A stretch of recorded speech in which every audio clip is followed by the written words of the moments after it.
Hello বন্ধুরা, কেমন আছো? আশা করছি তোমরা সবাই ভালো আছো, আমিও ভালো আছি। আজ তোমাদের জন্য সম্পূর্ণ একটা অন্যরকম রেসিপি নিয়ে চলে এসেছি। ডালিয়া তো তোমরা অনেকে অনেক রকমভাবে বানিয়ে থাকো, একবার আমি যেইভাবে বানিয়ে থাকি এইভাবে একবার ট্রাই করে দেখো। সত্যি বলছি বন্ধুরা, আঙুল চেটে খেতে বাধ্য হবে। লাইক কমেন্ট শেয়ার করে দিও, সাবস্ক্রাইব করে পাশে থেকো, স্কিপ না করে সম্পূর্ণ ভিডিওটা দেখো। চলো বানিয়ে দেখাই। প্রথমে ডালিয়াটা ভেজে নেব, তার জন্য শুকনো তাওয়ার মধ্যে ডালিয়া দিয়ে দেব পরিমাণ মতো, যে যতটা করতে চাও সেই হিসেবে। তো আমি 1 বাটি পরিমাণ নিয়েছি। একটা এরকম সুন্দর কালার চলে আসবে, হালকা হলদে ভাব হয়ে আসবে, তখন নামিয়ে নেব। একটা পাত্রে সর্ষের তেল দিয়ে দেব, গরম হয়ে গেলে ঝিরঝির করে কেটে রাখা পেঁয়াজ দিয়ে দেব। সময় নিয়ে লাল লাল করে ভেজে নেব, যেভাবে বেরেস্তা ভাজে। একই তেলের মধ্যে ক্যাপসিকাম, আলু, মাশরুম, লবণ, হলুদ মাখিয়ে ভেজে নেব। একই কড়ার মধ্যে অল্প পরিমাণ ঘি দিয়ে দেব। তেজপাতা, এলাচ, লবঙ্গ, দারুচিনি, গোলমরিচ, গোটা মশলা দিয়ে খুব ভালোভাবে ভেজে নেব। আদা, রসুন, কাঁচা লঙ্কা দিয়ে মিক্সিং জারের মধ্যে একটা মশলা বানিয়ে নেব। পেঁয়াজ, টমেটোর একটা পেস্ট বানিয়ে নেব। লঙ্কার গুঁড়ো, হলুদ গুঁড়ো দিয়ে একটা মিশ্রণ বানিয়ে নেব। আদা, কাঁচা লঙ্কার যে পেস্ট দিয়েছিলাম ওইটা খুব ভালোভাবে ভাজা হয়ে গেলে এই মিশ্রণটা দিয়েও কষিয়ে নেব। নিয়ে লবণ দিয়ে দেব, স্বাদ অনুযায়ী চিনি দিয়ে দেব, কাজু ও চালমগজের পেস্ট দিয়ে দেব। অল্প পরিমাণ দুধের মধ্যে জাফরান, গোলাপ জল, কেওড়া জল, মিঠা আতর দিয়ে নেব। মশলাটা কষা হয়ে গেলে ওর মধ্যে চিকেন মশলা দিয়ে দেব।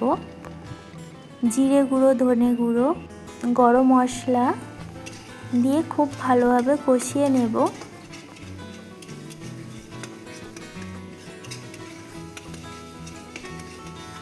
আলু, ক্যাপসিকাম, মাশরুম যে ভেজে রেখেছিলাম ওইটা দিয়ে দেব। খুব ভালোভাবে কষিয়ে জল দিয়ে দেব। জলের মাপটা খেয়াল করে দেবে, যতটা ডালিয়া নেবে ঠিক ডবল পরিমাণ জল দিতে হবে। আমি 1 বাটি জল দিয়েছি। আর কেশর দিয়ে যে দুধটা ভিজিয়ে রেখেছিলাম ওইটা 1 বাটির একটু কম, ওইটাই দেব, আর জল অ্যাড করব না। জলটা ফুটে উঠলে ওর মধ্যে ডালিয়াগুলো দিয়ে দেব, ভালো করে ধুয়ে নিয়ে। অবশ্যই ধুয়ে ভালোভাবে জলটা ঝরিয়ে নেবে একটা ছাঁকনিতে রেখে।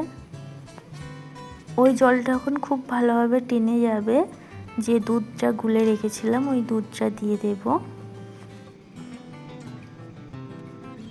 ও পেঁয়াজের বেরেস্তা, মানে পেঁয়াজটা যেটা ভেজে রেখেছিলাম ওইটা উপর থেকে দিয়ে নেব।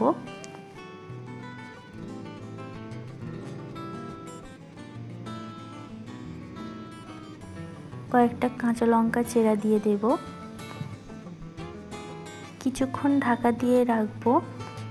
কিছুক্ষণ ছাড়া ছাড়া ঢাকা খুলে একটু নাড়িয়ে দিতে হবে, কারণ কাজু বাটাটা দিয়েছিলাম তলায় বসে যেতে পারে।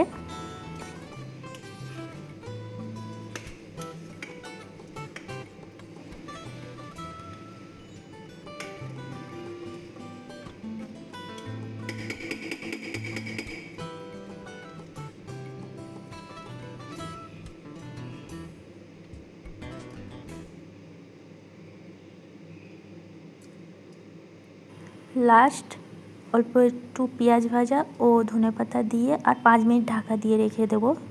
আর বন্ধ আছে, আরও 5 মিনিট রাখবো। নামিয়ে নিলেই এইভাবে রেডি হয়ে যাবে। খেতে তো দুর্দান্ত হয়েছিল। অবশ্যই এইভাবে একবার ট্রাই করো। কেমন লাগলো কমেন্টে জানিও। সম্পূর্ণ ভিডিওটা দেখার জন্য ধন্যবাদ। আজ তবে আসি, তোমরা সবাই ভালো থেকো।